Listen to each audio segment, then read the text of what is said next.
Hoje foram divulgados os resultados do Inter, dia 6 de novembro, e o banco apresentou um lucro de 104 milhões, que é acima da expectativa do mercado. E no vídeo de hoje eu vou começar falando por essa meta que eles repetidamente falam, que eles querem alcançar 60 milhões de clientes com ROI de 30% e um índice de eficiência de 30% até 2027. E definitivamente eu desconsidero a maior parte desse parâmetro. Talvez o mais fácil de alcançar seria 60 milhões de clientes, mesmo assim é difícil, porque tem muita competição nesse sentido. E para mim o mais absurdo é botar como base um ROI de 30%, porque nenhum banco do Brasil chega nem perto disso e teria um puta caminho a ser traçado, e 2027 é um período muito curto, eu diria. Então, para mim, eles não vão alcançar essa meta, é fato, para mim. E eu vou começar o vídeo dizendo um pouco de qual é o meu preço-alvo do Banco Inter, e definitivamente não é uma recomendação de investimento, não faz sentido você investir nela ou não por causa de mim.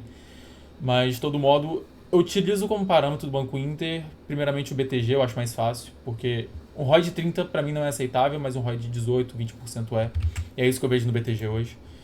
E o parâmetro que eu vejo é que o BTG está com ROI de 18%, negociado a 2,44 de preço ao valor patrimonial. Um banco precisa de patrimônio para não se alavancar muito, para ele conseguir rentabilizar. Então não faz sentido que o banco seja muitas vezes negociado acima do seu valor patrimonial. E o Banco Inter era. Tanto é que o Banco Inter teve uma puta correção, né? Chegou a cair 96%. E o piso de valor patrimonial do Banco Inter foi 0,4, hoje está em 1,38. E para mim o teto, um valor muito bom, já seria alcançar esse valor do BTG. Então a margem de segurança no Inter era muito maior. Eu estava vendo ele sendo negociado a realmente múltiplos absurdos. Hoje já não é tanto, mas comparando com o BTG ainda é um upside de 80%. Se a gente considerar que de fato o Inter vai pegar um ROI de 18, 20%. Então, chegando nesse ROI, eu diria que o valuation é de BTG. Porque é um ROI que eu acho bem aceitável, que eu acho que o Inter chega assim. Mas esse ROI de 30%, que é a expectativa do próprio Inter, para mim é realmente extremamente arrojado e eu até desconsidero. E falando um pouco sobre os resultados em si, o banco segue aquela tendência padrão de aumentar o número de clientes, e aumentando o número de clientes, intrinsecamente o banco se torna mais eficiente, porque é uma mesma estrutura, uma estrutura um pouco maior para atender um número muito maior de clientes, então os custos por cliente são bem reduzidos. E quanto a esse índice, que é o CTS, custo de servir por cliente ativo, ele foi reduziu bastante 20% no ano contra ano. E parte dessa melhora é justificada até mesmo por demissões que o Inter fez, que fica claro que o Inter passou por um movimento de reduzir muito esses custos administrativos de forma geral, principalmente nesse momento aqui, no primeiro trimestre de 23, que a cotação estava... O Inter estava múltiplos realmente 0,4, 0,5 patrimonial, estava muito apertada a cotação. Provavelmente a instituição foi pressionada a dar resultado. E a partir desse momento a gente via até mesmo o número de clientes ativos por colaborador aumentando muito mais do que o aumento de número de clientes ativos. Isso quer dizer que pessoas foram demitidas. Enquanto a gente viu aqui do quarto TRI de 22 até agora um aumento de mais 50% de clientes ativos por colaborador, a gente viu um aumento só de 30% no número de clientes ativos. Isso quer dizer que o restante dos 20%, por exemplo, são justificados por demissões.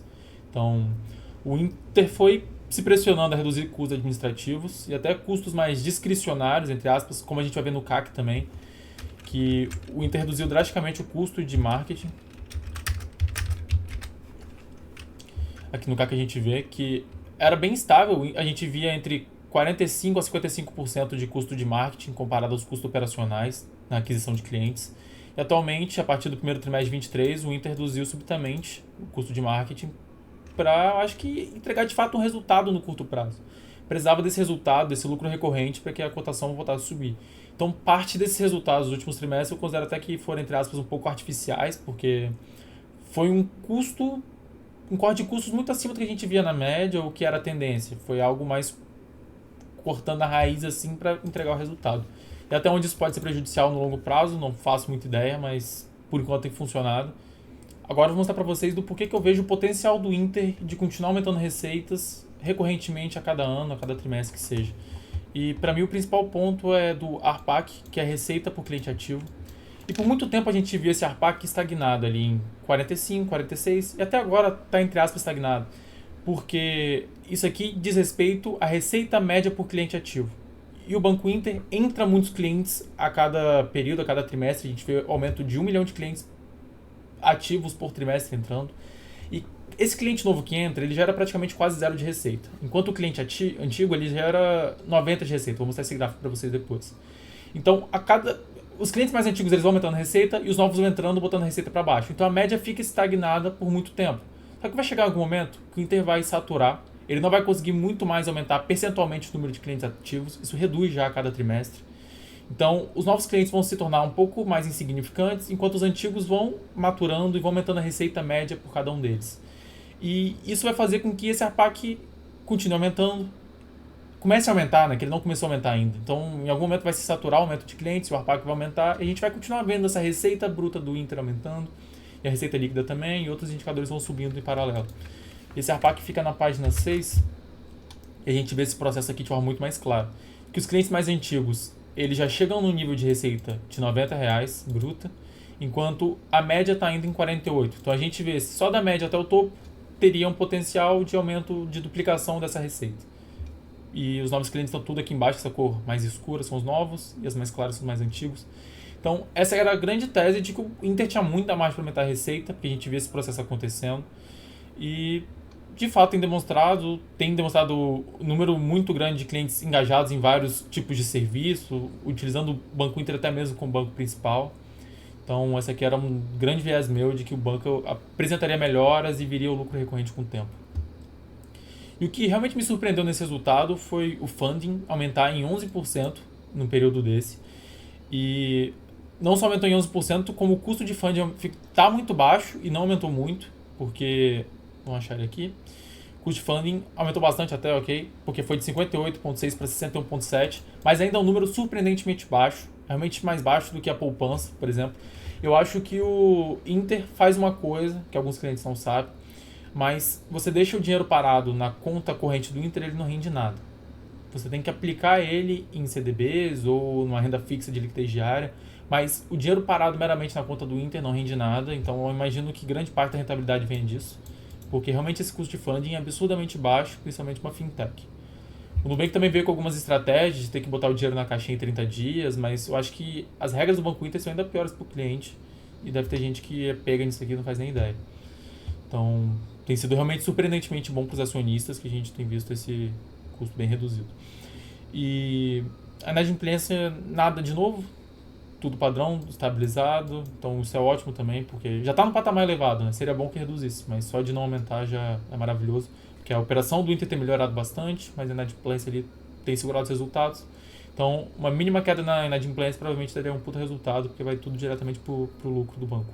Mas eu não tenho expectativa quanto a essa redução drástica no curto prazo, não. E outra coisa também, surpresa, é que o Inter aumentou a Basileia, reduziu a alavancagem, porque essa alavancagem estava aumentando muito rápido nos últimos trimestres, aqui não aparece mais, mas pulou de 40% de Basileia para 22%, que o Banco Inter tinha captado recurso, né, tinha feito follow-on, coisa do tipo. Então o caixa estava bem abarrotado, estava bem não alavancado.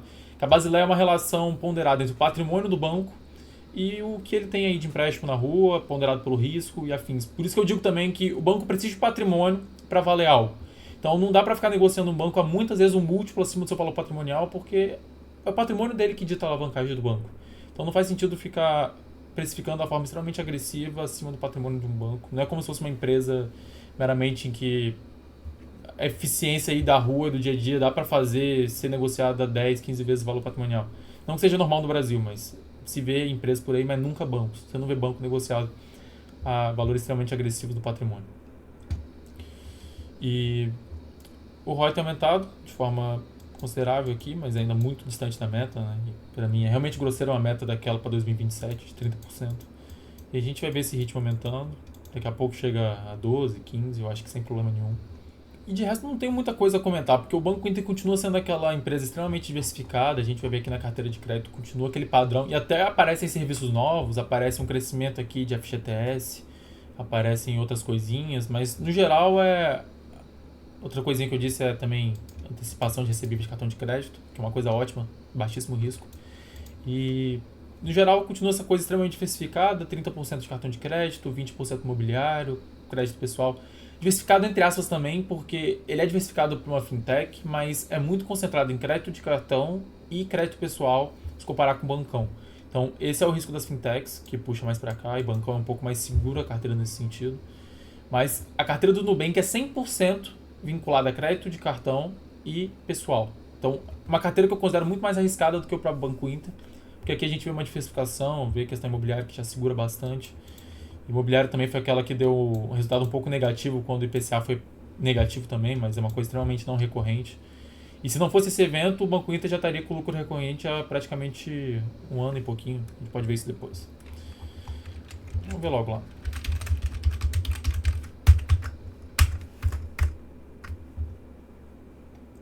Esse aqui foi o não recorrente que eu falei, que bateu o IPCA bem negativo naquela redução do ICMS do combustível e com a queda da inflação desse não recorrente, mas o Inter já estaria com lucro recorrente há um ano e meio, uma coisa ótima aqui, então a cotação já tem demonstrado isso.